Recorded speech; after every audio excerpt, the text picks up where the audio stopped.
the Claustrum, life in projective identification, has a great similarity, but also a very, very great difference from the adaptational life of the carapace life faced outward toward the community.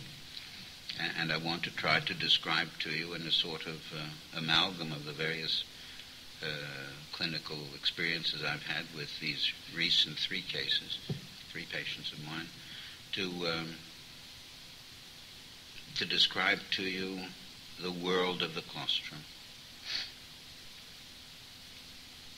And I'm not going to describe it primarily in relation to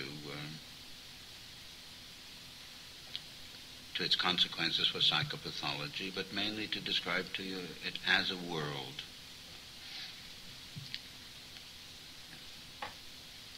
Now, when we meet patients in whom projective identification is a very prominent phenomenon,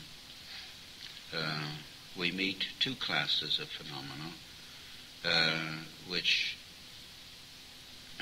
make, as it were, a very good use of the term that Mrs. Klein devised, the projective identification, because they divide very clearly into the projective phenomena, that is the experience of being inside, in general the claustrophobic experience, and they also divide into the identificatory phenomena, that is those delusional aspects of having appropriated the qualities of the object that you have entered into. And these identificatory phenomena, although they may present very pathological consequences when it's a very damaged object, as in the hypochondrias, usually presents itself as grandiosity. Grandiosity for the reason that it consists fundamentally of a child's concept of adult capabilities.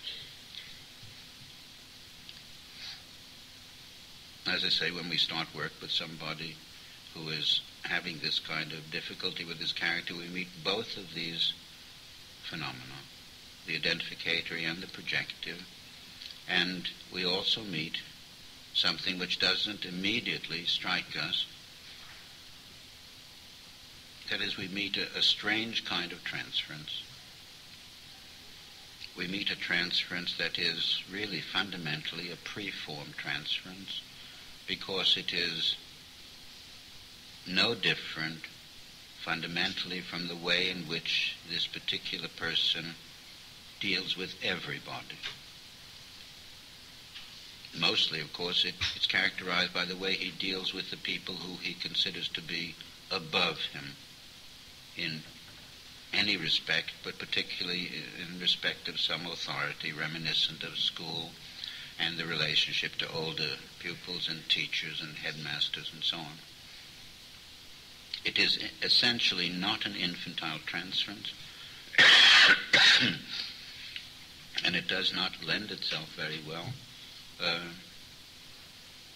to interpretation as infantile transference, because it is characterized by an emotional distance and a deep insincerity which does not allow for emotional contact.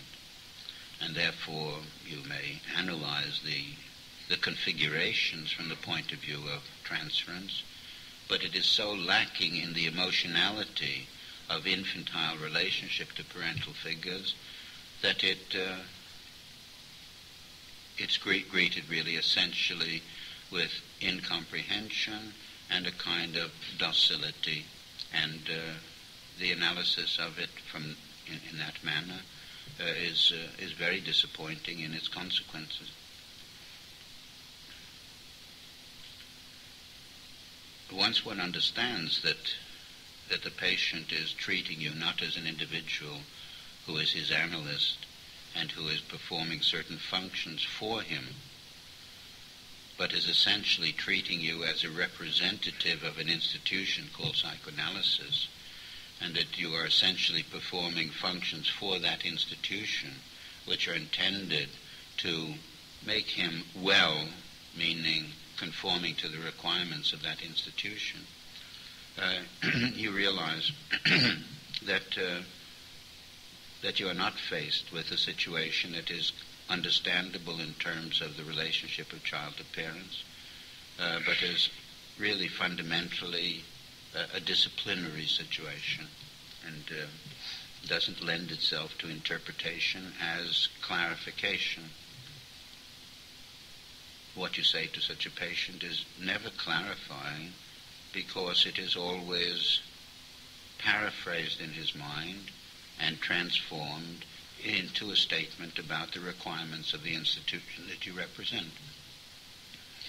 So one has a very difficult time with such patients to establish what Mrs. Klein liked to call the analytic situation. That is the analytic situation in which the need for objective transference can be found in the analyst. The alternative to interpreting the patient's behavior and material as transference is simply to describe to the patient the world that he's living in, and its characteristics as revealed in his behavior, in his communications, in his attitudes, and in his dreams.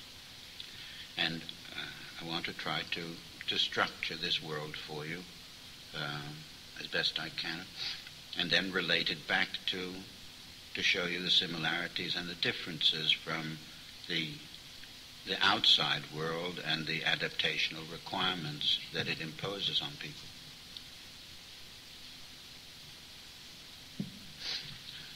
First of all, because projective identification is essentially an intrusion,